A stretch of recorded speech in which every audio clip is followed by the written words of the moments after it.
రవిశంకర్ వెళ్ళ సమకాలీన అంశాలు, తెలుగు రాష్ట్రాల రాజకీయాలు, జాతీయ అంతర్జాతీయ పరిణామాలపై సమగ్ర విశ్లేషణ అందించే నమస్తే నాగేశ్వర్ కార్యక్రమానికి స్వాగతం. ప్రొఫెసర్ కె నాగేశ్వర్ గారు మనతో ఉన్నారు. నమస్తే నాగేశ్వర్ గారు. అమెరికా ఇరాన్ల మధ్య పరిస్థితులు మళ్లీ మొదటికి వచ్చాయి. ఇరాన్లోని క్షిపణి, డ్రోన్ స్థావరాలు అలాగే రక్షణ వ్యవస్థలపై అమెరికా అటాక్స్ చేస్తే ప్రతిగా గల్ఫ్ లోని అమెరికా స్థావరాలపై ఇరాన్ విరుచుకుపడింది.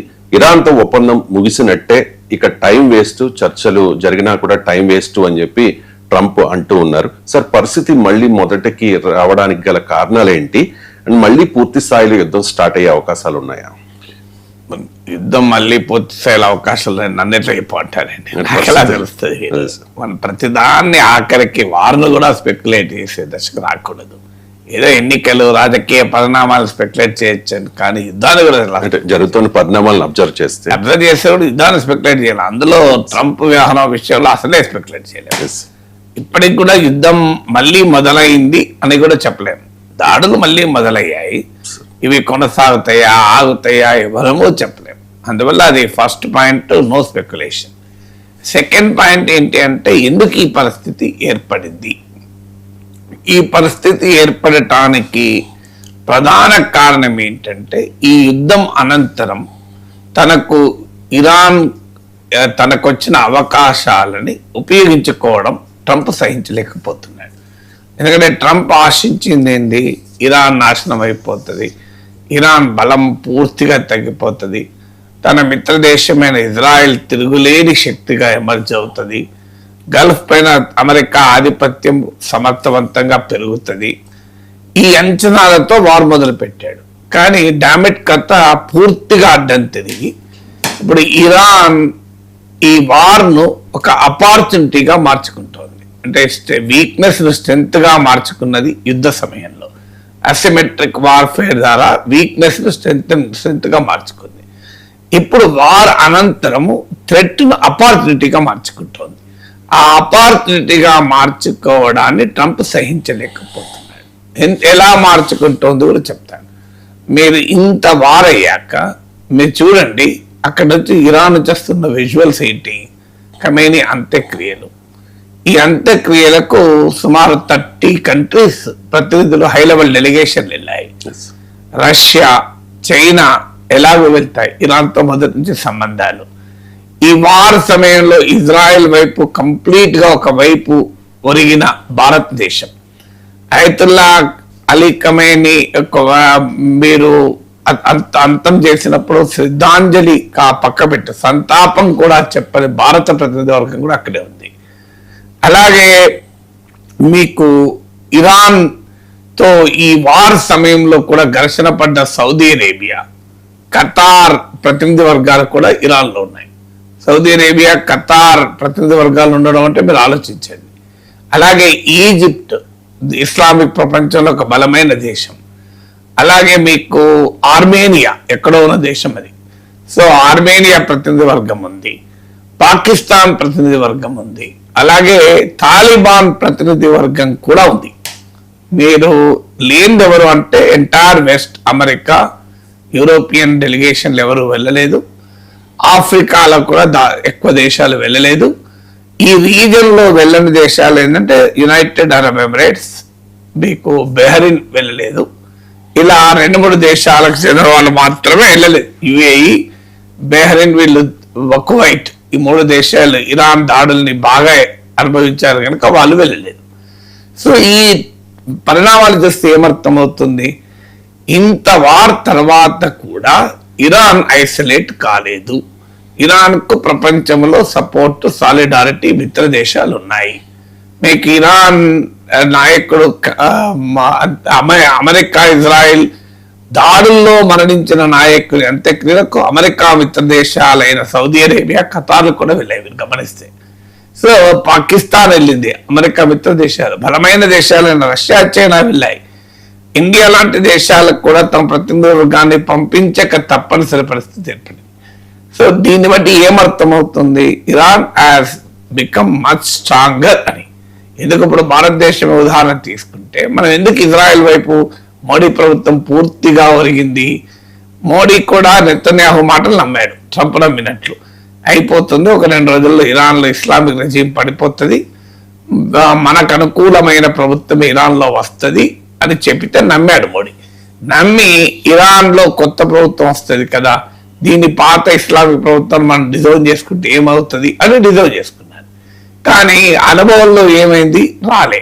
ఇప్పుడు మళ్ళీ ఈ ఇస్లామిక్ ప్రభుత్వంతోనే సంబంధాలు పెట్టుకోవడానికి మోడీ ప్రభుత్వం కూడా ప్రయత్నిస్తుంది. అంటే ఈ వార్ అయిపోయిన తర్వాత వార్లో మరణించినటువంటి ఖమేనీ అంత్యక్రియల్ని కూడా తాను మరింత స్ట్రాంగర్గా ఎమర్జ్ అయ్యాను, మరింత రెసిలియంట్ గా ఉన్నాను అని ఇరాన్ ప్రపంచానికి చాటి చెప్తే ట్రంప్ భరించలేకపోతున్నాడు. ఈ ఖమేనీ అంత్యక్రియల విజువల్ చూస్తే ట్రంప్కు ఒంటికాలు నిలేస్తున్నాడు. ఇది మొదటిది. రెండవది ఏంటి, ఈ వార్ వల్ల ఇరాన్ లో ఉన్న రెజీమ్ చేంజ్ కంప్లీట్ గా నాశనం అయిపోతుంది అని ట్రంప్ ఆశించాడు. కానీ ఏం జరిగింది, ఇప్పుడు ఏ ఖమేనీకి వ్యతిరేకంగానైతే, ఏ ఖమేనీ నిరంకుశ ఇస్లామిక్ పాలనకు వ్యతిరేకంగానైతే లక్షలాది మంది ఇరాన్ ప్రజలు తిరగబడ్డారు, ఇటీవల డిసెంబర్ 2025లో తిరగబడ్డారు, 2022లో తిరగబడ్డారు. దేనికి తిరగబడ్డారు? ఈ నిరంకుశ ప్రభుత్వానికి వ్యతిరేకంగా తిరగబడ్డారు, ఇస్లామిక్ మత చట్టాలకు వ్యతిరేకంగా తిరగబడ్డారు, ముఖ్యంగా మహిళల పట్ల ఈ ఇస్లామిక్ చట్టాలు అనుసరించిన వైఖరికి వ్యతిరేకంగా. కానీ వాళ్ళ అనుభవం ఏం చెప్తోంది, మీరు అదే ఇరాన్లో లక్షలాది మంది ప్రజలు సుప్రీం లీడర్కు శ్రద్ధాంజలి ఘటించడానికి రోజుల తరబడి వస్తున్నారు. అంటే వాళ్ళందరినీ బలవంతాన IRGC Iranian revolutionary guard corps తుపాకీ పెట్టి రప్పించిన నమ్మగలమా? కోట్లాది మంది, 2 కోట్ల మంది వచ్చారని అంటున్నారు, 1 కోటి మంది వచ్చారంటున్నారు, రకరకాల లెక్కలు వస్తున్నాయి. ఆ లెక్కలు పక్క పెడితే లక్షల సంఖ్యలో జనమైతే వస్తున్నారు, అందులో అనుమానం లేదు. సో మరి వాళ్ళందరినీ ఏ నిరంకుశ ప్రభుత్వం కూడా తుపాకీ పెట్టి రప్పించలేదు. సో అందువల్ల Iran regime has become much stronger. ప్రజలకు ఇస్లామిక్ ప్రభుత్వానికి మధ్యలో ఉన్న గ్యాప్ కాస్త పోయింది ఈ యుద్ధం వల్ల అనేది అర్థమవుతుంది. అంటే ట్రంప్ అనుకున్న లక్ష్యానికి పూర్తి భిన్నంగా ఏ రెజీమ్ని అయితే ట్రంప్ నాశనం చేయాలనుకున్నాడో ఆ రెజీమ్ బలోపేతమైంది చూస్తున్నాం మనం. రెండవది. మూడవది ఏంటి, స్ట్రెయిట్ ఆఫ్ హార్మోజ్.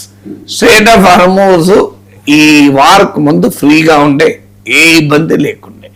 వార్ తర్వాత ఇరాన్కి అర్థమైంది దీన్ని మనం కంట్రోల్ చేయగలము, దీన్ని మనం మానిటైజ్ చేసుకోగలము అని. ఇప్పుడు స్ట్రెయిట్ ఆఫ్ హార్మోజ్ను మానిటైజ్ చేస్తానికి తనకున్న అవకాశాన్ని, అమెరికా యుద్ధం ద్వారా తనకిచ్చిన అవకాశాన్ని ఇరాన్ వదులుకోదలుచుకోలేదు. ఇది ట్రంప్కు భరించలేని వాస్తవంలా కనబడుతుంది. ఎందుకంటే ఒక దశలో స్ట్రెయిట్ ఆఫ్ హార్మోజ్ను విడిపించడమే తన గొప్ప విజయంగా ట్రంప్ చెప్పుకున్నాడు. నవ్వుతారు ఎవరన్నా, ఎందుకంటే అది యుద్ధానికి ముందు ఫ్రీగానే ఉండే, ఇప్పుడు ఈయన కొత్తగా ఫ్రీ చేస్తే ఏంటి. సో ట్రంప్ యుద్ధం వల్ల సాధించింది ఎక్స్ట్రా ఏంటి అంటే మరింత భారం ప్రపంచానికి సాధించాడు. అంటే మరింత ఇరాన్కు లొంగిపోవాల్సి వచ్చింది. అందువల్ల ఆ స్ట్రెయిట్ ఆఫ్ హార్మోజ్, ఇప్పుడు ఈ లేటెస్ట్ దాడులు కూడా ఎలా స్టార్ట్ అయినాయి, స్ట్రెయిట్ ఆఫ్ హార్మోజ్ లో తన అనుమతి లేకుండా, తమకు సంబంధం లేకుండా 3 షిప్స్ వెళ్తుంటే ఇరాన్ అటాక్ చేసింది. దానికి కౌంటర్ గా అమెరికా ఇరానియన్ మిలిటరీ టార్గెట్స్ పైన అటాక్ చేసింది. దానికి కౌంటర్ గా ఇరాన్, బహ్రెయిన్, కువైత్ లో ఉన్న అమెరికా స్థావరాలపైన అటాక్ చేసింది. అంటే స్ట్రెయిట్ ఆఫ్ హార్మోజ్ ను తన కంట్రోల్లో ఉంచుకోవటానికి ఇరాన్ యుద్ధానంతరం వచ్చిన అవకాశాన్ని వదులుకోదలుచుకోలేదు. అది థర్డ్ ఫ్యాక్టర్. ఫోర్త్ ఫ్యాక్టర్ ఏంటి, ఈ ప్రాంతంలో ఇరాన్ కంప్లీట్ గా డౌన్ అయిపోతుంది, ఇజ్రాయెల్ డామినేషన్ పెరిగిపోతుంది అని అనుకున్నాడు ట్రంప్. ఏం జరుగుతుంది, ఆఖరికి తన దాడులకు దెబ్బతిన్న సౌదీ అరేబియా, ఖతార్ లాంటి దేశాలకు కూడా ఇరాన్ ఖమేనీ అంత్యక్రియలకు డెలిగేషన్లు పంపారు. సున్నీ సౌదీ అరేబియా ప్రభుత్వం షియా నాయకుడైన ఖమేనీ అంత్యక్రియలు డెలిగేషన్ పంపారు. ఈజిప్ట్ వాడు పంపాడు, పాకిస్తాన్ వాడు పంపాడు, ఇరాన్తో ఘర్షణ ఉండే తాలిబాన్ వాడు పంపాడు. సో ఏం చేయాలో అర్థం కాని పరిస్థితి ట్రంప్కు దొరికింది. పైగా ఐదోది ఏంటి, అమెరికన్ సెక్యూరిటీ ఆర్కిటెక్చర్ పైన గల్ఫ్ దేశాల విశ్వాసం పూర్తిగా పోయింది. మీకు ఇరాన్ థ్రెట్ను లేకుండా చేస్తానని యుద్ధం మొదలు పెడితే ఇరాన్ థ్రెట్ నుంచి అమెరికా తమను కాపాడలేదు అన్న విషయం ఇవాళ అమెరికా మిత్ర దేశాలకు అర్థమైపోయింది. మీరు 1979లో ఇరాన్లో ఇస్లామిక్ రెవల్యూషన్ వచ్చి అప్పుడు సీనియర్ ఖొమైనీ అయిన ఆయతుల్లా రుహుల్లా ఖొమైనీ అయిన ఈయన ఆయతుల్లా అలీ ఖమైనీ. సో 1979లో ఇస్లామిక్ రెవల్యూషన్ వచ్చి షా రజా పహల్వి అనే ప్రో వెస్టర్న్ కింగ్ ను కూలద్రోసి ఇస్లామిక్ ప్రభుత్వం అధికారంలోకి వస్తుంది. ఆ 1981లోనే మీకు గల్ఫ్ కోఆపరేషన్ కౌన్సిల్ ఏర్పాటవుతుంది. ఇరాన్ థ్రెట్ నుంచి ఎదుర్కోవటానికి ఈ గల్ఫ్ ముస్లిం దేశాలన్నీ కూడా మీకు 1981 తర్వాత అమెరికా సెకండ్ వరల్డ్ వార్ తర్వాత అతిపెద్ద మిలిటరీ బేస్ గల్ఫ్ లో ఏర్పాటు చేసుకుంది. అందుకే మీకు సౌదీలో, యుఏఈలో, జోర్డాన్లో, ఖతార్లో అంతటా అమెరికన్ బేసెస్ ఉంటాయి. కువైట్ లో, ఎవ్రీవేర్, బెహ్రెయిన్ లో మీకు సెకండ్ వరల్డ్ వార్ తర్వాత హైయెస్ట్ అమెరికన్ మిలిటరీ బేసెస్ ఉన్నది ఈ ఇస్లామిక్ రెవల్యూషన్ ఇరాన్ లో వచ్చాక. అంటే ఇరాన్ థ్రెట్ నుంచి మేము కాపాడుతాము అనే అంశం ఆధారంగా అమెరికాకు ఈ గల్ఫ్ దేశాలకు మధ్య ఫ్రెండ్షిప్ కు బేసిస్. ఇప్పుడు అది థ్రెటన్ అయిపోయింది. ఈ వార్ వల్ల ఇరాన్ దాడులు ఎదుర్కొన్న సౌదీ అరేబియా, యుఏఈ, ఖతార్లు మమ్మల్ని అమెరికా రక్షించదు, మా బాధ మేమే పడాలి అనే ఆలోచనలకు వచ్చాయి ఇప్పుడు. అందువల్ల అమెరికా ఇరాన్ థ్రెట్ ను కంప్లీట్ గా తొలగిస్తానని యుద్ధం మొదలు పెడితే ఇరాన్ థ్రెట్ నుంచి తమను అమెరికా కాపాడలేదు అన్న అభిప్రాయానికి దేశాలు రావటానికి పరిణామాలు దారితీశాయి. అందుకే వాళ్ళు ఇప్పుడు ఏమంటున్నారు, ఇస్లామిక్ నాటో ఏర్పాటు చేస్తాం, అరబ్ నాటో ఏర్పాటు చేస్తాం, పాకిస్తాన్ తో కాంప్రహెన్సివ్ డిఫెన్స్ అగ్రిమెంట్ కుదుర్చుకుంటాం అని సౌదీ అరేబియా ముందుకు వచ్చింది. ఇండియాతో అగ్రిమెంట్ యుఏఈ కుదుర్చుకుంది.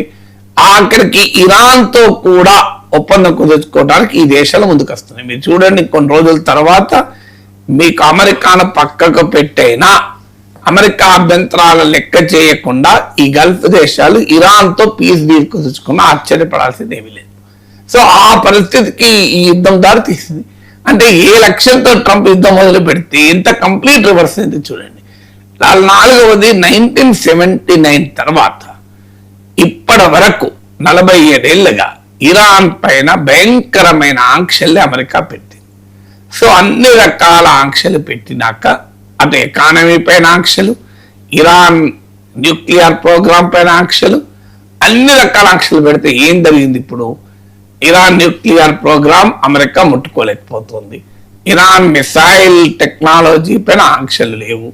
ఇరాన్ తన ప్రాక్సీస్ కు యమన్ హూతీలు, హిజ్బుల్లాలకు ఇచ్చే సపోర్ట్ పైన ఆంక్షలు లేవు.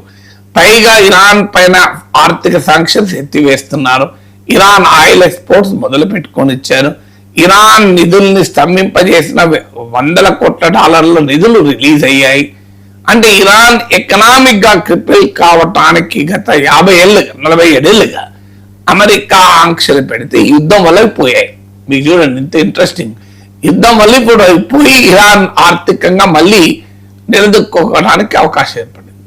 సో ఇన్ని రకాలుగా ట్రంప్ ఫెయిల్ అయ్యాడు గనక అవి వార్ తర్వాత వస్తున్న పరిణామాలు, ఇరాన్ యాక్షన్స్ చూసి ట్రంప్ భరించలేని స్థితికి వచ్చాడు. కానీ ఏం చేయగలడు? ఎందుకు అంటే అమెరికాలో అక్కడ పాపులారిటీ రేటింగ్స్ పడిపోతున్నాయి, యాంటీ వార్ సెంటిమెంట్ పెరుగుతోంది, అమెరికన్ ఎకానమీ పైన వార్ ప్రభావం పెరుగుతోంది.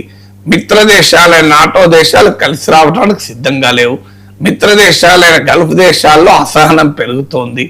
సో ఒకవైపు ఏమీ చేయలేని దుస్థితి, మరోవైపు ఇరాన్ యుద్ధ అనంతర పరిస్థితులను ఉపయోగించుకుంటున్న తీరు చూసి భరించలేని ఈ రెండింటి మధ్య ఘర్షణలో ట్రంప్ ఇలా పిచ్చిగా వ్యవహరిస్తున్నాడు. ఇవాళ నిన్న దాడులు చేశాడు, ఇవాళ ఏమంటాడు మళ్ళీ, Iran is begging for a deal, Iran is begging for a deal అంటాడు. అరే Iran begging for a deal అయితే ఇరాన్ నీ పైన ఉతికారేస్తా అంటే బెగ్గింగ్ ఫర్ డీల్ అయితే అసలు ఎవడు బెగ్గింగ్? సో ఒకవైపు ట్రంప్ ఈ యుద్ధాన్ని ఆపడానికి బెగ్గింగ్ చేస్తూ Iran begging for a deal, Iran begging for a deal అని లేటెస్ట్ కూడా మాట్లాడాడు మళ్ళీ. సో అందువల్ల ట్రంప్ ఈజ్ ఇన్ ఇంగ్లీష్ లో క్యాచ్ టు సిచ్యువేషన్ అంటారు. ముందు నెయ్యి వెనుక గొయ్యి ఒక రకంగా. సో ఆ condition caught between the devil and the deep sea అని. మీకు ఒకవైపు వెళ్తే దయ్యం మింగేస్తుంది, ఇంకోవైపు వేస్తే ఆ సముద్రంలో మునిగిపోతాడు. ఏం చేయాలో తోచని ఒక దిక్కుతోచని పరిస్థితిలో ఉండి రంకలేస్తున్నాడు తప్ప అల్టిమేట్ గా ట్రంప్ హాజ్ నో ప్లాన్. ఇప్పుడు మళ్ళీ దాడులు చేశాడు. ఏం చేస్తాడు? ఇప్పుడు ఇన్ని రోజుల దాడుల్లో ఇరాన్ నాశనం కానీ ఇప్పుడు ఈ తాజా దాడుల్లో ఇరాన్ నాశనం అవుతుందా? మరి ఈ సమస్యకి ఎక్కడ పరిష్కారం చెప్తాడు? ఇంకా తనకు తాను ఊబిలో కూరుకుపోతే ఎగ్జిట్ ప్లాన్ కూడా ఉండదు కదా. ఇప్పుడు ఇరాన్ ఓపెన్ చెప్పేసి ఏం చేసుకుంటే వేసుకోపో, మమ్మల్ని ముట్టుకుంటే మళ్ళీ మేము దాడులు చేస్తాం, స్ట్రైట్ ఆఫ్ హర్మోజ్ పైన మా కంట్రోల్ వదిలే ప్రసక్తే లేదు, నువ్వు ఏమన్నా చేసుకో, మేము మాపై దాడి చేస్తే మీ స్థావరాలని అటాక్ చేస్తాం అన్నట్టు అటాక్ కూడా చేస్తున్నాడు కదా. ఇన్ని రోజుల యుద్ధం తర్వాత కూడా ఇరాన్ స్ట్రైక్ కేపబిలిటీ ఎక్కడ నాశనమైంది, ఇంకా అటాక్ చేస్తూనే ఉన్నాడు కదా. అందుకే ట్రంప్ కు దిక్కుతోచిన పరిస్థితిలో జరుగుతున్న పరిణామాలు ఇవి. తనను హత్య చేసేందుకు ఇరాన్ ప్రయత్నం చేస్తోంది, కుట్ర చేస్తోంది. ఇరాన్ నుంచి తనకు